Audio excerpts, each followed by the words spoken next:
Há cerca de 2.500 anos, Deus concedeu ao profeta Daniel uma visão de 4 animais estranhos. Animais que representavam os 4 impérios mundiais que hoje são uma realidade na história: o babilônico, o medo-persa, o grego e o romano.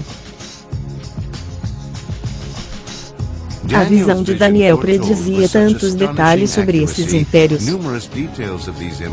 que os críticos da Bíblia estavam certos de que suas profecias só podiam ter sido escritas depois que os eventos aconteceram, e por muitos anos tentaram em vão provar sua tese. No caso, apenas o 4º animal nos interessa. Como símbolo do Império Romano, ele conservava características dos 3 impérios que precederam. Todavia era muito mais amedrontador e terrível. Era extremamente poderoso, tinha enormes dentes de ferro, devorava o mundo conhecido de então, despedaçando e pisoteando tudo o que a ele se opunha. Que Roma cumpriu essas profecias, bem como outros detalhes da visão de Daniel, já é fato histórico. Aproximadamente 700 anos depois de Daniel, em cerca de 95 depois de Cristo, o apóstolo João recebeu outras 3 visões proféticas acerca dessa 4ª besta terrível, conforme está registrado em Apocalipse capítulo 12, 13 e 17. Àquela altura, os impérios mundiais, representados pelas 3 primeiras bestas, já tinham experimentado sua ascensão e queda, exatamente como Daniel profetizara. O 4º animal, o Império Romano, vivia, naquele tempo, o apogeu de seu poder. Ele também sofreria sua queda, esta diferente da queda dos 3 antecessores, precisamente como a Bíblia predissera. Ele não seria conquistado por outro império mundial que o sucederia. Não haveria um 5º império mundial que viria para tomar o seu lugar. Ao contrário, as Escrituras profetizaram que o próprio Império Romano ressurgiria numa forma ainda mais poderosa, para dominar toda a terra, imediatamente antes da segunda vinda de Cristo. Vários textos das Escrituras fazem referência a isso. Os 10 chifres do 4º animal representavam 10 reis que se levantarão. Em virtude do fato de que, no passado, o Império Romano nunca foi constituído por 10 reis. Conclui-se que esse 4º império ainda deva ser reavivado, constituindo-se de 10 regiões, sob a liderança de subgovernantes, subordinados ao Anticristo. Somente então acontecerá a segunda vinda, quando Cristo voltará para destruir o Anticristo e seu reino, a fim de estabelecer seu reino milenar sobre a terra, a partir de sua sede em Jerusalém.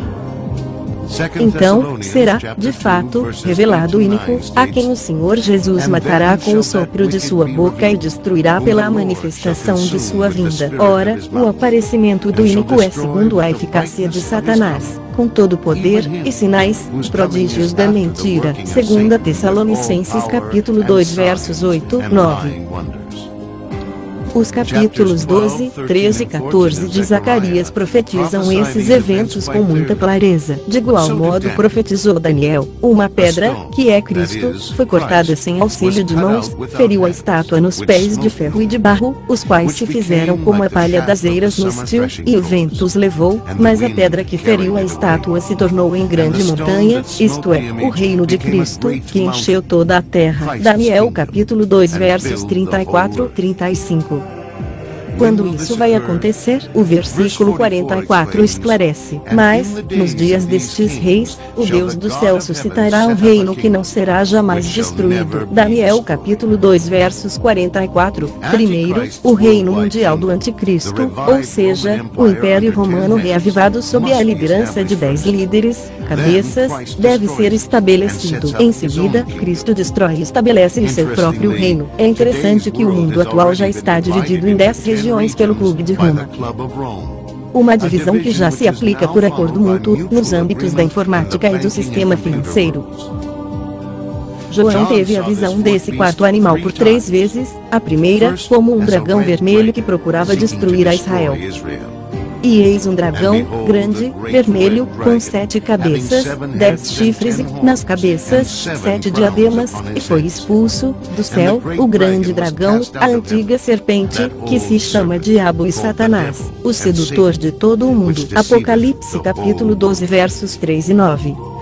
No capítulo 13, esta besta terrível aparece de novo, representando o Império Romano reavivado, cuja ferida mortal foi curada, bem como seu governante, o Anticristo, a quem todos os habitantes da terra adorarão. Observe, a besta que vi, e deu-lhe o dragão o seu poder, o seu trono e grande autoridade, uma de suas cabeças como golpeada de morte, mas essa ferida mortal foi curada, e toda a terra se maravilhou, seguindo a besta, e adorá-la todos os que habitam sobre a terra. Apocalipse capítulo 13 versos 2, 3, 8. Assim, o dragão vermelho, que é Satanás, verdadeiramente edifica seu reino e usa o anticristo para seus próprios fins. Profecia, predizer o futuro. Vários paranormais, videntes, alegam que o predizem, mas fracassam redondamente.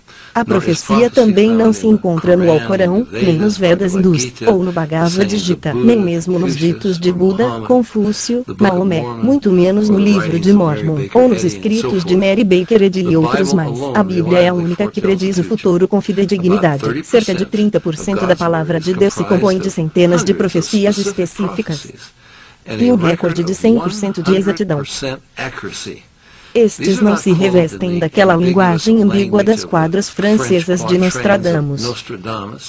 Pelo contrário, são pronunciamentos claros sobre eventos que abalam o mundo e que fazem a história, preditos com uma antecedência de centenas e, até mesmo, milhares de anos. Por exemplo, que os judeus seriam expulsos da terra prometida e dispersos por todos os cantos da terra. Hoje em dia, os judeus nômades, tal como são chamados, encontram-se por toda parte. Que eles seriam odiados, perseguidos e massacrados como nenhum outro povo. O ultraje do antissemitismo é um fenômeno absolutamente sem igual. Quanto aos judeus, precisamente como a Bíblia predisse. Contudo, a Bíblia também profetizou que, apesar de serem espalhados pelo mundo por 2500 anos, desde o exílio babilônico, com todas as razões que os levaram a se casar com outros povos e a mudar sua identidade para escapar da perseguição, e, a despeito dos milhares de Hitlers que deram ordens para que fossem exterminados, os judeus ainda seriam preservados como um povo etnicamente identificável e trazidos de volta à sua própria terra nos últimos dias, imediatamente antes que o anticristo estabeleça seu reino. E assim aconteceu em 1948. Mais surpreendente ainda é a declaração bíblica de que Jerusalém se tornaria chave para a paz mundial, e seria um cálice de tontear, uma pedra pesada presa ao pescoço de todas as nações. Hoje em dia, precisamente como foi profetizado, Jerusalém é o problema número 1 das Nações Unidas, e o mundo contempla o futuro com medo e tremor, sabendo que a qualquer momento, a próxima guerra mundial pode se desencadear por causa daquela minúscula cidade. O inegável cumprimento dessas e de muitas outras profecias proporciona a evidência irrefutável de que Deus existe, de que a Bíblia é a revelação dele ao homem. A profecia acerca do Messias de Israel é igualmente única. Não havia profecia sobre Buda, Maomé, Confúcio, Zoroastro, Joseph Smith, nem sobre qualquer outro dos fundadores das religiões mundiais. No entanto, há mais de 300 profecias referentes ao Messias judeu, predições de que ele nasceria de uma virgem, em Belém, seria um descendente do rei Davi, praticaria milagres, converteria os gentios, entraria em Jerusalém montado num jumentinho, e que seria saudado na qualidade de Messias, que isso ocorreria em 26 de abril do ano 32 depois de Cristo, data essa atualmente comemorada como Domingo de Ramos, e que, 4 dias depois, após ser traído pelo exato valor de 30 moedas de prata, ele seria crucificado, uma forma de execução desconhecida no tempo em que a profecia do Salmo 22 foi revelada, e que 3 dias depois ele ressuscitaria dos mortos. Um acontecimento extraordinário que distingue o cristianismo de todas as outras religiões e para o qual há provas inquestionáveis.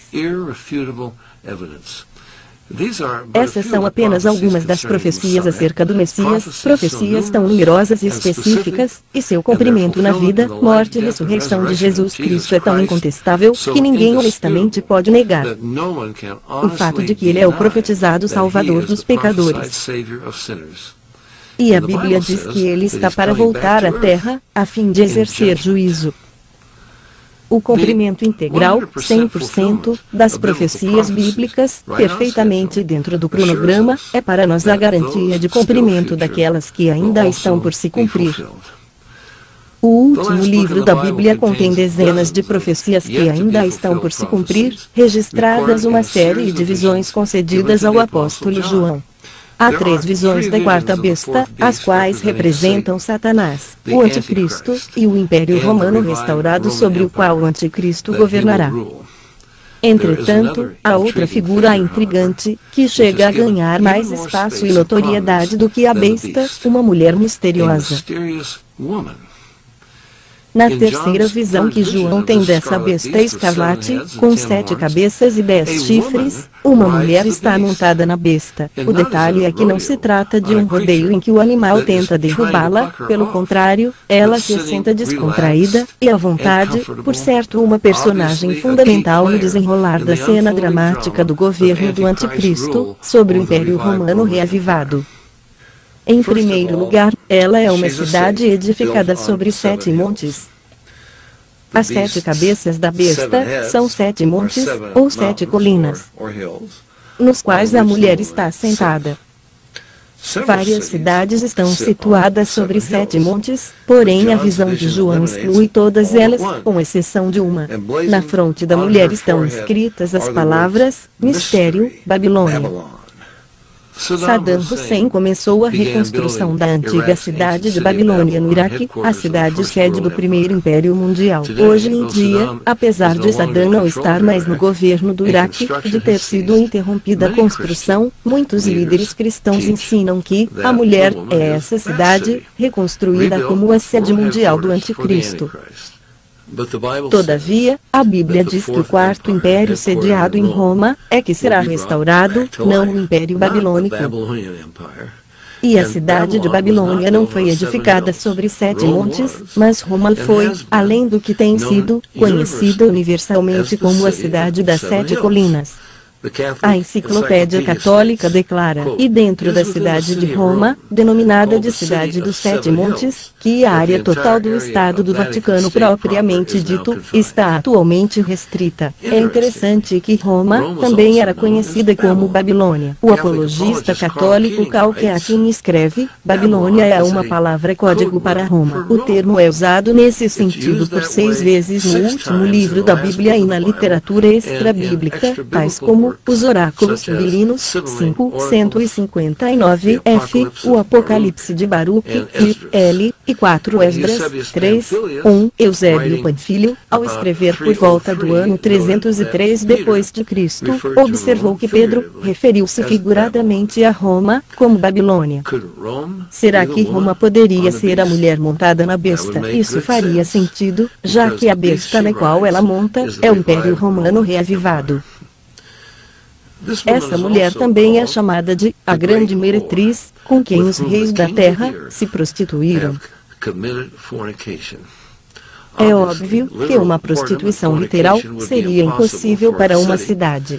Contudo, uma prostituição espiritual seria possível, desde que a cidade seja uma entidade espiritual. Jerusalém é uma cidade com tal característica, recebe os designativos de Cidade Santa e Cidade de Deus, tendo sido escolhida por Deus para representá-lo perante as nações. Lamentavelmente, Jerusalém violou esse relacionamento e foi, por repetidas vezes, acusada de prostituição e adultério espirituais pelos profetas de Deus. Isaías disse acerca de Jerusalém, como se fez prostituta a cidade fiel. Isaías capítulo 1 versos 21. Entretanto, Jerusalém não pode ser a mulher montada na besta, porque não foi edificada sobre 7 montes, nem se enquadra em nenhum dos outros requisitos descritos na visão de João. Só existe uma outra cidade no mundo, que é uma entidade espiritual, e que pode, portanto, cometer prostituição espiritual com os reis da terra, e mais, foi edificada sobre 7 montes. De novo, essa cidade é Roma, a sede do catolicismo romano, que se declara ser a sede da verdadeira igreja. Seu Papa alega ser o vigário de Cristo. Além disso, a Igreja Católica Romana assevera que seus membros são os substitutos de Israel, o legítimo povo de Deus, e que Roma é, portanto, a Nova Jerusalém. A Roma Católica reivindica os mesmos títulos que Deus designou para Jerusalém: a Cidade Santa, a Cidade de Deus, a Cidade Eterna. A partir da visão de João, já descobrimos que estes 4 requisitos, ser uma cidade, ser conhecida como Babilônia, estar edificada sobre 7 montes, e que comete prostituição espiritual com os governantes da terra, são o critério que exclui todas as cidades da terra, com exceção de Roma. É claro que não estamos falando da Roma político-civil, mas da Roma religiosa, mais precisamente, do Vaticano e da Igreja Católica Romana. O Papa João Paulo II reunia os líderes das principais religiões do mundo em muitas ocasiões, e os recebeu como adoradores do verdadeiro Deus, entre os quais incluíam-se hindus, budistas, muçulmanos, umbandistas, sintoístas, sumanistas, feiticeiros e outros mais. Ele declarou à plateia hindus na Índia que não viera para ensinar-lhes nada, mas para aprender da rica herança espiritual dos hindus, a qual o mundo inteiro deveria prestar atenção. Todo mundo é aceito por Roma, exceto os cristãos evangélicos, a quem o Papa chama de seitas, e contra os erros dos quais ele adverte os católicos, tal como fez na cidade do México, em maio de 1990, e desde então, em outros lugares. Basta que alguém apenas leia os documentos ecumênicos publicados pelo Vaticano, da autoria do Papa e dos cardeais, tais como os do cardeal Cassidi, presidente do Conselho Pontifício para a Promoção da Unidade Cristã, e os do cardeal Arinze, presidente do Conselho Pontifício para o Diálogo Interreligioso, para perceber que o termo ecumenismo, para Roma, significa todas as religiões unidas sob a liderança do Papa. Isso fica claro no relatório geral do cardeal Arinze ao consistório extraordinário de cardeais, reunidos no Vaticano em abril de 1991. Como está escrito no novo livro de Arinze, Religiões para a Paz, o engodo chega a tal ponto que a Federação Luterana Mundial assinou junto com o Vaticano uma declaração, na qual luteranos entravam num acordo com os católicos, renunciando à reforma protestante. Contudo, nada mudou no falso evangelho, das obras e rituais do catolicismo. A religião mundial, predita nas profecias, está em processo de formação diante dos nossos olhos, e o Vaticano é a sede desse movimento. Isso não é prostituição espiritual? Será que a Roma espiritual profanou seu pretenso relacionamento com Cristo, e assim tornou-se culpada de prostituição espiritual? Cristo disse que seu reino não é deste mundo, e que seus ministros não fazem guerra. No entanto, os papas, entre os quais se incluem alguns dos maiores comandantes militares da história, guerrearam com exércitos e frotas navais em nome de Cristo, a fim de edificar seu enorme império.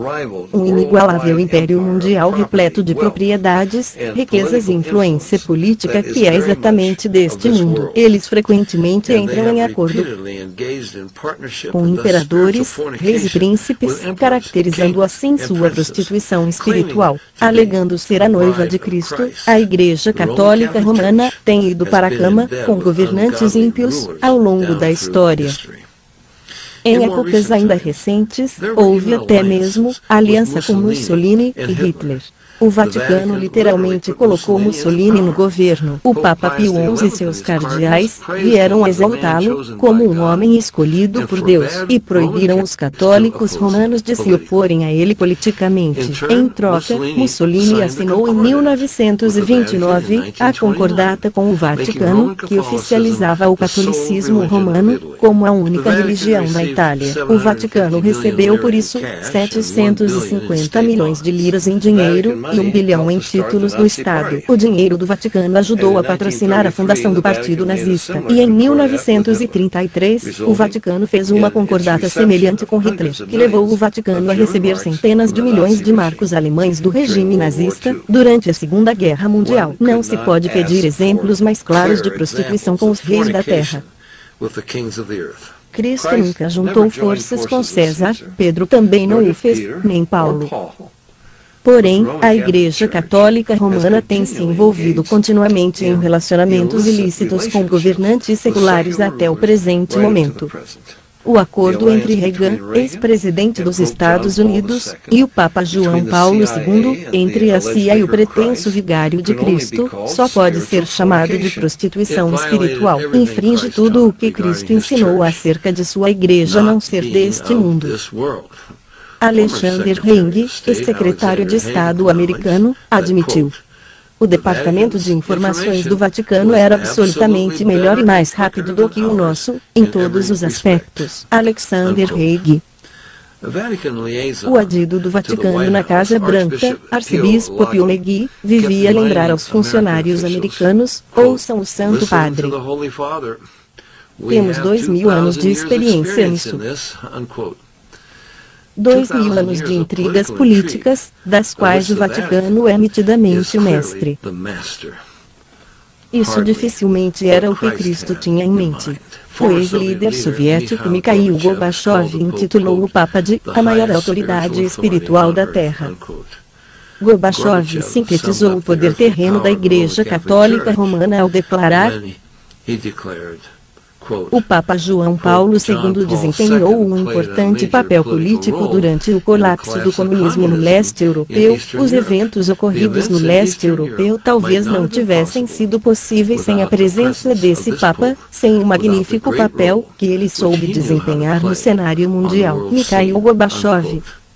Tal louvor nunca poderia ser dirigido a Cristo ou aos seus apóstolos, os quais foram martirizados pelo mundo profano, o mundo que papas têm abraçado e até mesmo dominado em sua prostituição espiritual. O poder terreno do papado tem sido exercido, por séculos, em cumprimento de outra parte da extraordinária visão profética de João. No tempo de João, era a Roma dos Césares que governava o mundo. Depois que os Césares perderam seu poder, os papas passaram a governar em seu lugar, até mesmo sobre territórios mais extensos e de modo mais cruel. A bula papal In Poena Domini, de Gregório XI, datada de 1372, reivindicava o domínio papal sobre todo o mundo cristão, secular e religioso, e excomungava todos os que falhassem em obedecer aos papas e em pagar-lhes os tributos, impostos. Essa bula foi ratificada pelos papas que vieram a seguir. Em 1568, o Papa Pio V jurou que o domínio papal era para perdurar como uma lei eterna. O Papa Alexandre VI traçou uma linha de norte a sul no mapa mundo conhecido de então, e em nome do Cristo, que nada possuía nesta terra exceto suas vestes, deu a posse da África, da Índia e da Ásia, a Portugal, e deu os recém-descobertos territórios das Américas do Norte e do Sul, a Fernando Isabel de Espanha, sob a condição de que os habitantes nativos de tais terras deviam ser levados a se unir à Igreja Católica Romana e a pagar tributos aos papas. A dominação de Roma na América Latina permanece até os dias de hoje. A visão imperialista também não foi relegada ao passado. O Concílio Vaticano II, em Lumen Gentium, de 21 de novembro de 1964, declarava: a Igreja Católica se empenha, incessante e eficazmente, pelo retorno de toda a humanidade e de todas as suas posses, ao controle de Cristo. Querendo dizer, é claro, sob a autoridade dos papas, os pretensos vigários de Cristo. O Papa Alexandre II determinou, por decreto, que Harold, o legítimo rei da Inglaterra, era um usurpador. Ele excomungou Harold e seus partidários, e concedeu o trono a William, o duque da Normandia. Com a bênção do Papa, William, o vencedor, matou Harold em batalha, assumiu o controle da Inglaterra e foi coroado em Londres no dia de Natal do ano de 1066. Ele aceitou a oferta da coroa da Inglaterra, em nome da Santa Sé de Roma. Centenas de outros exemplos poderiam ser mencionados. Não pode haver qualquer dúvida quanto à identidade da Roma Católica na qualidade de cidade conhecida como Babilônia, edificada sobre 7 montes, que cometeu prostituição espiritual com os reis da terra, e que reina sobre os reis da terra. Nesse aspecto, nenhuma outra cidade se assemelha a ela. Babilônia não é apenas o nome em código referente a Roma, mas as relações entre Roma e Babilônia são muito mais profundas. A antiga cidade de Babilônia foi construída nos arredores das ruínas da Torre de Babel, termo esse do qual seu nome se originou. Essa torre, projetada para alcançar o céu, foi a sede da primeira religião mundial, assim como Roma o será para a futura religião mundial do Anticristo. Além disso, assim como a Torre de Babel e a cidade de Babilônia formavam uma união entre religião e Estado, também os papas exercem tanto a autoridade civil quanto a religiosa. Da mesma maneira que a mulher e a besta, na qual ela cavalga, unirão o governo mundial e a religião mundial no futuro. Com a sua tentativa de alcançar o céu por etapas de esforço próprio, o sistema Babel-Babilônia era basicamente uma religião de obras. O mesmo sempre se verificou no catolicismo romano. A salvação é inquestionavelmente por meio das obras. O Concílio Vaticano II declara, para ganhar indulgências, a obra prescrita deve ser praticada na Igreja, desde os tempos mais antigos. As boas obras também eram oferecidas a Deus para a salvação dos pecadores. Todos os homens podem alcançar a salvação através da fé, do batismo e da observância dos mandamentos. É nítido que as boas obras desempenham um papel fundamental na obtenção da salvação segundo o catolicismo, como certamente qualquer católico testemunharia. O Concílio de Trento, tal como foi proposto novamente pelo Concílio Vaticano II, decretava: se alguém afirma que os sacramentos da nova lei não são necessários para a salvação, e que sem eles, os homens recebem de Deus a graça da justificação, somente pela fé, que tal pessoa seja anátema. Sem sombra de dúvida, por seu sistema de salvação por meio de boas obras e dos rituais, a Roma católica se enquadra na descrição da mulher cujo nome é Babilônia. O apóstolo João nos diz que o nome Babilônia, inscrito na testa da mulher, é percebido pela palavra mistério, e mais uma vez, mistério é o próprio cerne do catolicismo romano. A encíclica do Papa Paulo VI, sobre a Eucaristia, intitula-se Mysterium Fidei. O Concílio Vaticano II refere-se, por repetidas vezes, ao mistério da Eucaristia. O Novo Catecismo Universal do Vaticano declara que toda a liturgia da Igreja é um mistério, e que seu objetivo é iniciar almas no mistério de Cristo. O Catecismo diz que é mistagogia.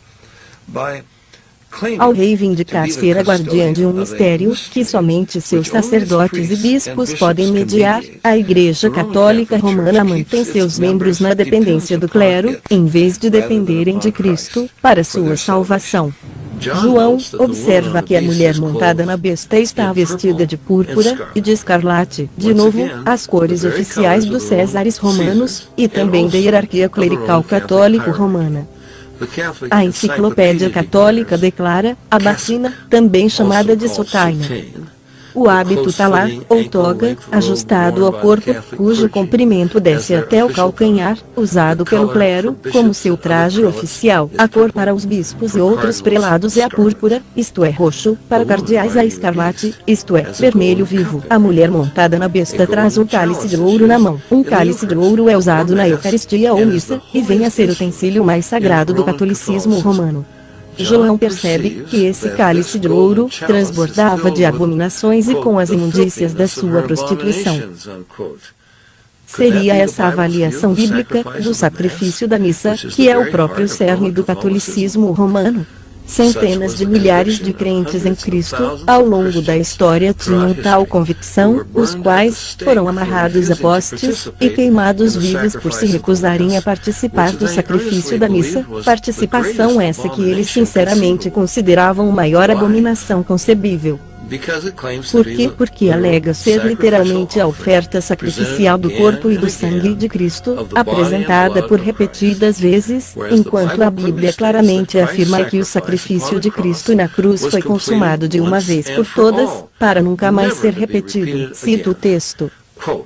Agora, porém, ao se cumprirem os tempos, se manifestou uma vez por todas, para aniquilar, pelo sacrifício de si mesmo, o pecado. O catolicismo alega que a declaração de Cristo por ocasião da última ceia, isto é o meu corpo, isto é o meu sangue, deve ser interpretada literalmente. O pão e o vinho que ele segurava em suas mãos, ao proferir aquelas palavras, tornaram-se literalmente seu corpo e seu sangue, e quando o padre profere aquelas mesmas palavras, hoje em dia, o pão e o vinho se tornam novamente o corpo e o sangue literais, que devem ser sacrificados incessantemente nos altares católicos, tão fielmente quanto Cristo foi sacrificado na cruz. No entanto, ninguém interpreta literalmente as palavras de Cristo quando ele disse, eu sou a porta, eu sou a luz do mundo, eu sou o bom pastor, nem quando chamou seus discípulos de ovelhas. É óbvio que Cristo falava figuradamente, quando se referiu ao pão e ao vinho como seu corpo e seu sangue. Era impossível que o pão fosse literalmente seu corpo, pois ele, em seu corpo físico, já estava ali, assentado. Mais impossível ainda, é que cada uma das milhões de pequenas hóstias, possa, simultaneamente, se tornar o corpo, a alma, a personalidade e a divindade literais de Cristo, como um todo perfeito, segundo afirma o catolicismo. Isso não é literalismo, mas sim misticismo, um mistério gravado na testa da mulher. Cristo disse, eu sou o pão da vida, se alguém dele comer, viverá eternamente.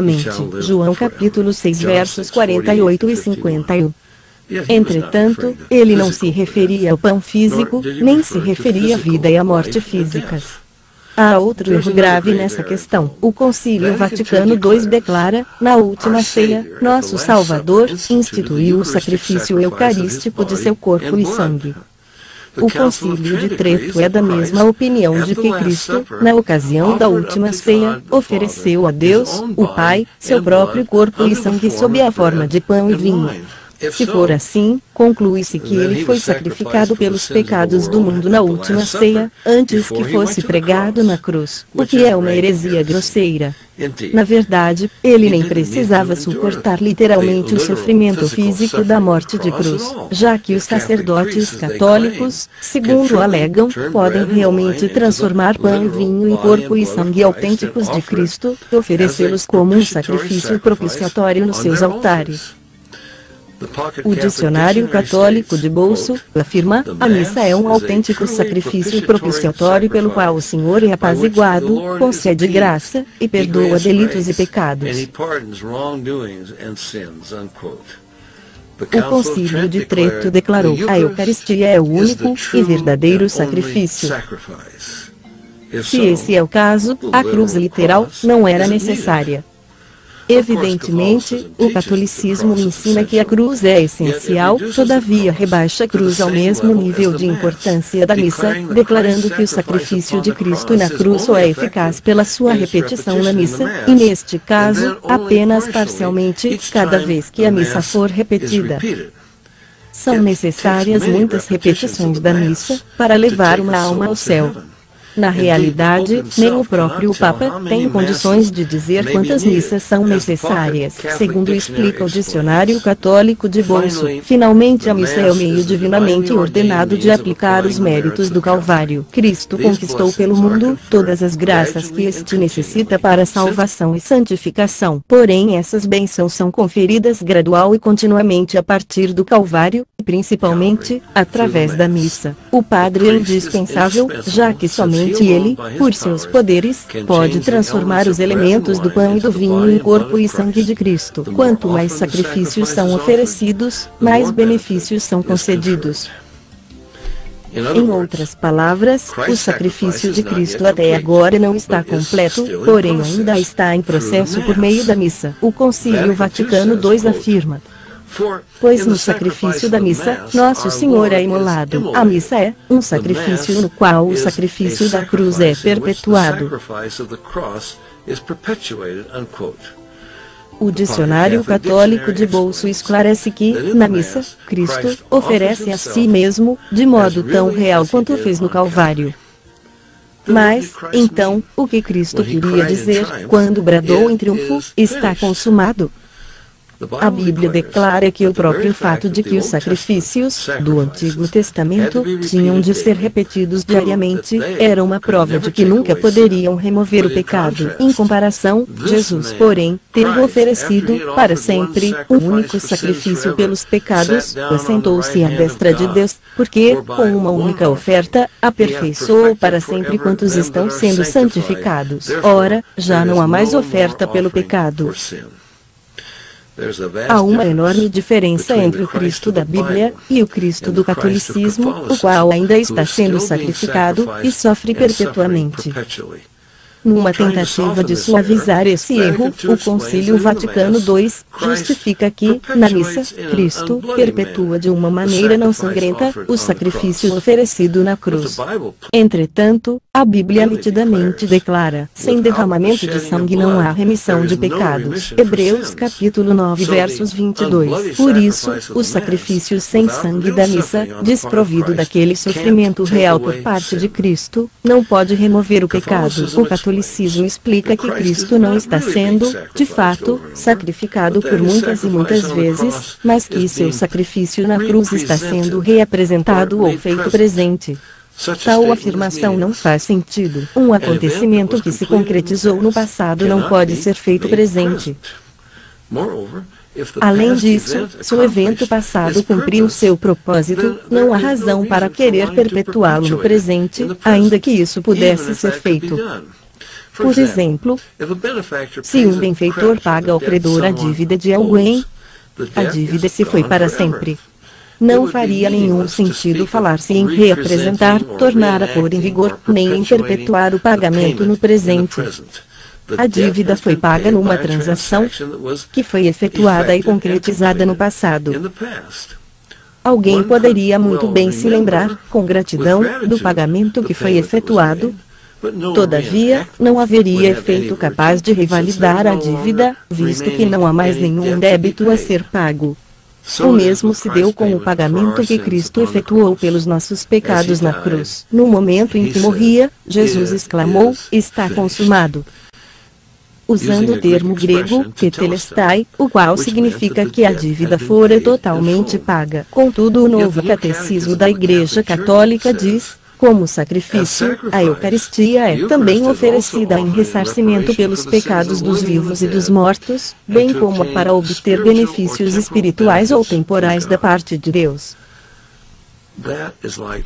Isso é o mesmo que tentar pagar mais prestações de uma dívida que já foi plenamente paga. Evidentemente, a missa é uma negação da suficiência do pagamento pelo pecado que Cristo efetuou na cruz. Esse é um erro gravíssimo, e aqueles que confiam no sacrifício da missa não recebem nenhum benefício do legítimo sacrifício de Cristo na cruz. E mais, estão perdidos para sempre.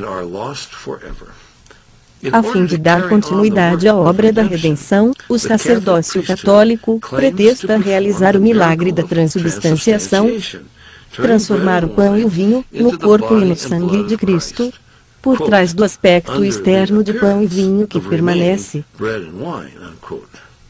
Supõe-se que isso seja um grande milagre, ainda que a hóstia e o vinho permaneçam inalterados no seu aspecto físico e sabor. Contudo, não existe esse tipo de milagre na Bíblia. Será que Cristo alguma vez deu visão a um cego, por trás do aspecto externo, de cego que permaneceu? Houve alguma ocasião em que ele ressuscitou alguém, por trás do aspecto externo, de morto que permaneceu? O dogma do purgatório é outra abominação. O Concílio Vaticano II declara que, embora Cristo tenha sofrido para levar sobre si nosso castigo eterno, temos que sofrer pessoalmente para expiar o devido castigo terreno por nossos pecados. Os pecados devem ser expiados, por meio das aflições, das penúrias e tribulações desta vida, ou na vida por vir, através do fogo, e tormentos, ou castigos purificadores. No purgatório, as almas daqueles que morreram na caridade de Deus e se arrependeram verdadeiramente de seus pecados e omissões, são purificadas depois da morte com punições destinadas a remover, isto é, purgar, sua dívida. Porém, o próprio apóstolo Pedro declarou que Cristo morreu, ou padeceu, uma única vez pelos pecados, o justo, Cristo, pelos injustos, nós, para conduzir-nos a Deus, não ao purgatório. Ainda há mais uma contradição. Embora o catolicismo diga que temos de sofrer pessoalmente, também declara que não precisamos. Missas e rosários podem ser rezados, mesmo depois da morte de alguém, para reduzir o sofrimento dessa pessoa no purgatório. Para aqueles que morrem vestindo o escapulário, bentinho, marrom, de Nossa Senhora do Monte Carmelo, Nossa Senhora do Carmo, e cumprem certas outras obrigações, Maria naquela aparição, prometia entrar no purgatório, no sábado seguinte à morte deles, e levá-los para o céu. Portanto, eles não precisam sofrer pessoalmente. Embora creiam que o sacrifício de Cristo na cruz não foi suficiente, a suposta repetição dele na missa, se repetido por tantas vezes quantas bastem, levará, finalmente, alguém para o céu. Além disso, católicos fiéis podem oferecer seus próprios sofrimentos a fim de libertar almas do purgatório. O Padre Pio, falecido recentemente e canonizado por João Paulo II, manifestou o estigma, ou seja, o sangramento das mãos, pés e da lateral do abdômen por 40 anos, para pagar a penalidade dos pecados do mundo, de modo que as almas possam ser libertas do purgatório. Acerca desses supostos santos, o Concílio Vaticano II declara: eles carregaram suas cruzes para fazer expiação por seus próprios pecados e pelos pecados de outros. Estavam convencidos de que por seu sofrimento, podiam ajudar seus irmãos a obterem de Deus a salvação. De novo, percebemos a rejeição fatal da suficiência do sacrifício de Cristo na cruz. Durante séculos, o pagamento de quantias em dinheiro já era para ter trazido libertação do purgatório. Essa prática, por fim, incomodou a consciência de Martim Lutero, a ponto de acender a chama da reforma. Quem pode se esquecer daquela infame propaganda de venda das indulgências, do frei dominicano Tetzel, comissionado pelo Papa Leão X, para arrecadar uma fortuna para Roma? Assim que a moeda no cofre cai, uma alma do purgatório sai. Foi com esse dinheiro fraudulentamente arrecadado que a Basílica de São Pedro foi construída e reformada. Isso não é nenhuma novidade. Por séculos, Roma, invariavelmente, vendera a salvação.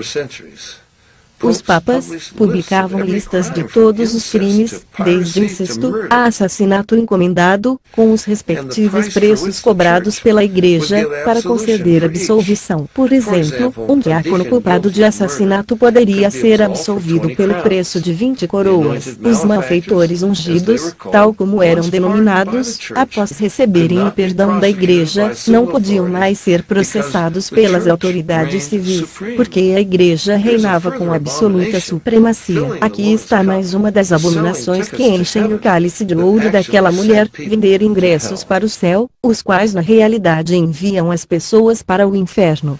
Práticas semelhantes continuam a acontecer no catolicismo romano até hoje. Este é um cartão de notificação de missa fúnebre, obtido em qualquer capela mortuária, para velório. Preencha seu nome e o nome do falecido.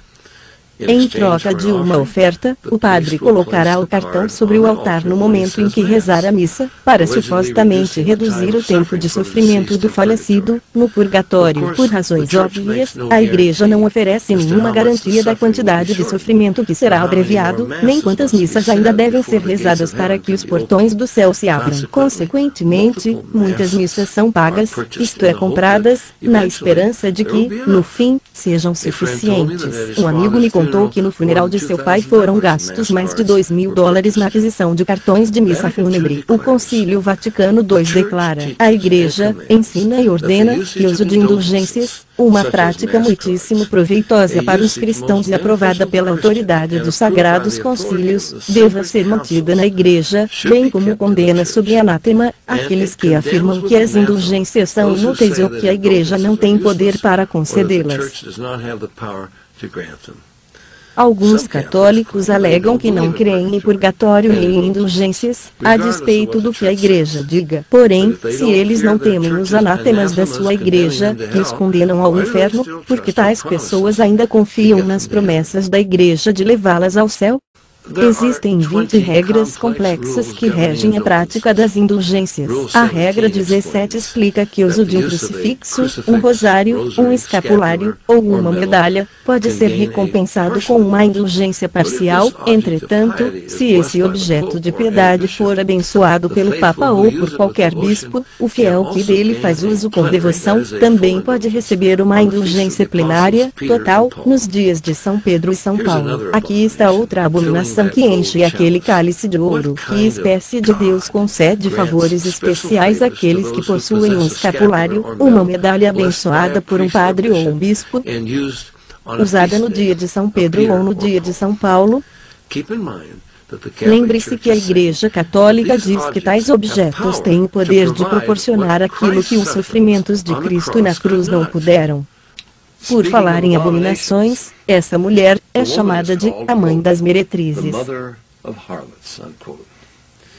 Além das meretrizes espirituais, o catolicismo romano gerou prostitutas literais aos milhões.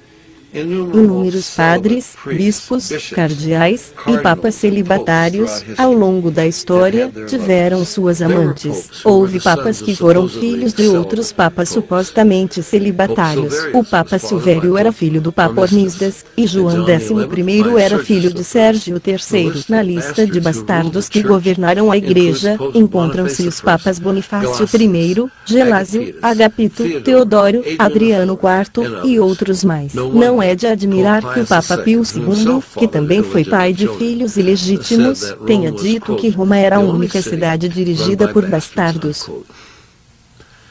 Por séculos, a piada predileta era que Roma tinha mais prostitutas do que qualquer outra cidade, porque contava com o maior número de celibatários. A exploração sexual da parte de padres e freiras supostamente celibatários, outrora encoberta, tem sido cada vez mais publicada. Padres homossexuais estão morrendo de AIDS no mundo inteiro, com estimativas de que até 70% dos padres em alguns seminários são homossexuais praticantes. A Igreja Católica Romana nos Estados Unidos pagou, nestes últimos anos, o valor estimado de $1 bilhão nos acordos extrajudiciais para ocultar abusos sexuais entre o clero. Possui um arquivo, com mais de 6 centímetros de grossura, cheio de novos artigos que denunciam imoralidade sexual do clero católico romano, só dos últimos 5 anos. Não é que os padres e freiras católicos sejam mais lascivos do que a média das pessoas. Talvez tenham ingressado no clero com ideais elevados. Porém, sobre eles foi imposta a regra antibíblica do celibato obrigatório, que se tornou um fardo muito pesado de carregar. A mulher descrita em Apocalipse também embriagada com o sangue dos santos e das testemunhas, martirizadas, de Jesus. Por séculos, a desobediência aos papas era uma heresia punida com a morte.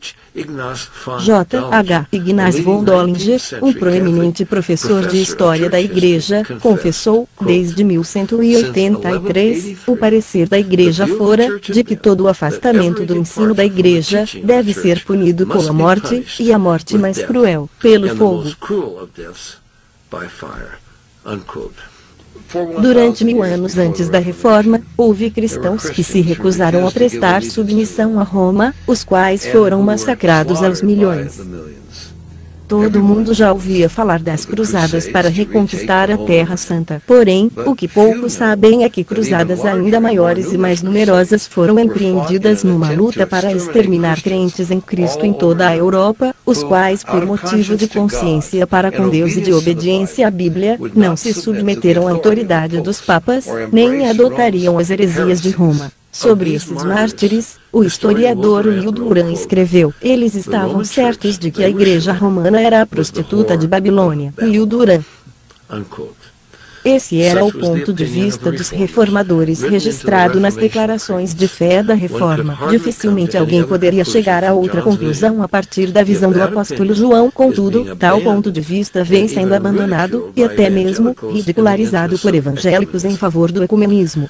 Os papas prometiam entrada imediata no céu para aqueles que dessem sua vida na luta pelo extermínio dos hereges. Levou aproximadamente um século para exterminar os cristãos albigenses, os quais em determinada época constituíam a maioria da população do sul da França. Entre cidades devastadas pelo Papa Inocêncio III, estava de Béziers na França, onde 60.000 pessoas foram massacradas, inclusive mulheres e crianças. No escandaloso massacre, com noite de São Bartolomeu em agosto de 1572, 70.000 hugonotes foram mortos. Mais de 200.000 foram assassinados no período de alguns meses, o que levou outros 500.000 a fugirem para países protestantes na busca de refúgio. Os valdenses quase foram completamente exterminados, como aconteceu no caso dos hussitas, adeptos de João Hus. Aqui está um trecho extraído da carta do Papa Martinho V endereçada ao rei da Polônia em 429, cerca de 1000 anos antes da Reforma. Sabeis que os interesses da Santa Sé,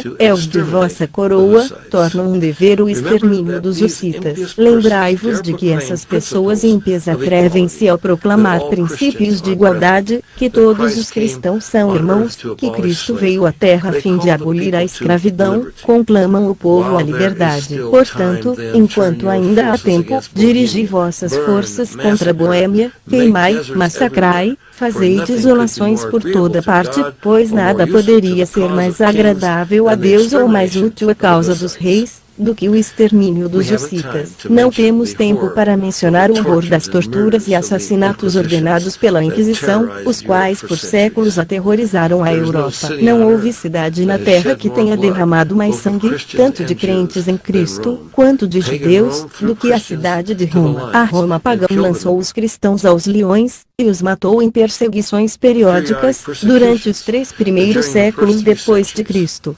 Todavia, isso não foi nada, comparado à matança de crentes em Cristo, e judeus, promovida pela Roma Católica. O historiador Will Durant, imparcialmente escreve, comparada à perseguição promovida pela Igreja Católica Romana, na Europa, contra a suposta heresia, a perseguição contra os cristãos nos 3 primeiros séculos depois de Cristo, promovida pela Roma pagã, pode ser considerada um método brando e humano. Will Durant.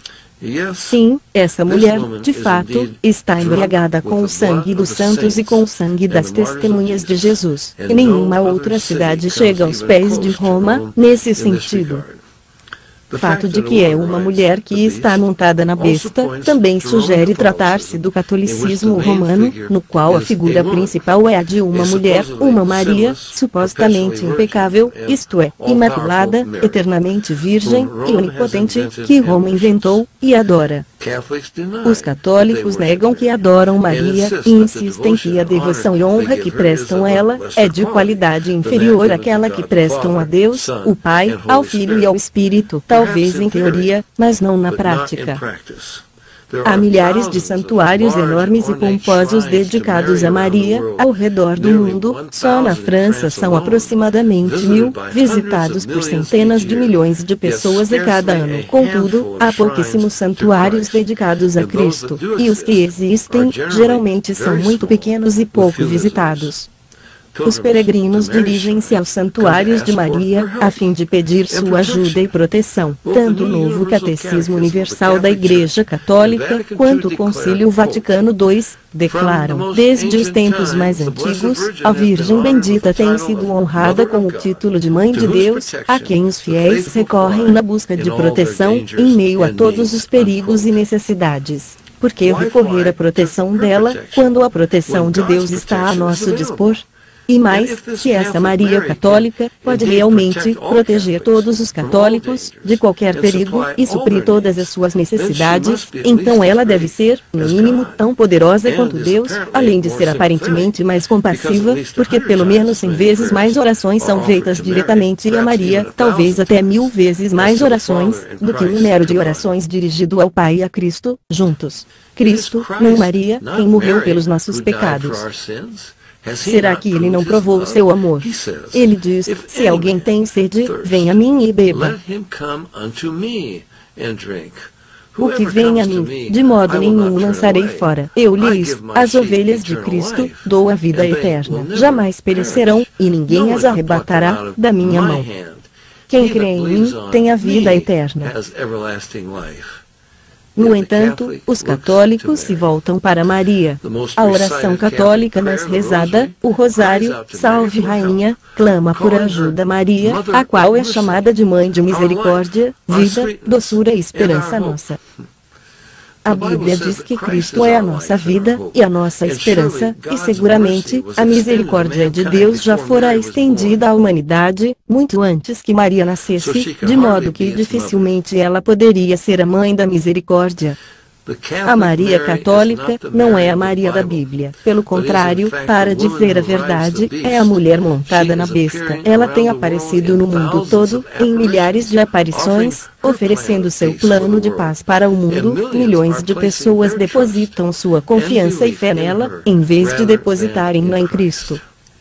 O anticristo está vindo para estabelecer seu governo e sua religião mundiais, em parceria com a mulher montada na besta. Essa cidade situada sobre 7 montes, cujo código é o nome Babilônia, cujas cores são a púrpura e a escarlate, que tem cometido prostituição com os reis da terra e os tem governado, que as suas doutrinas antibíblicas chama de mistérios, para enganar seus seguidores, que tem em sua mão um cálice de ouro transbordante de abominações, e que está embriagada com o sangue dos santos. Ela desempenhará um papel fundamental, até que o juízo de Deus lhe sobrevenha. Enquanto isso, uma voz clama do céu: Retirai-vos dela, povo meu, para não serdes cúmplices em seus pecados. Apocalipse capítulo 18 versos 4. Eu sou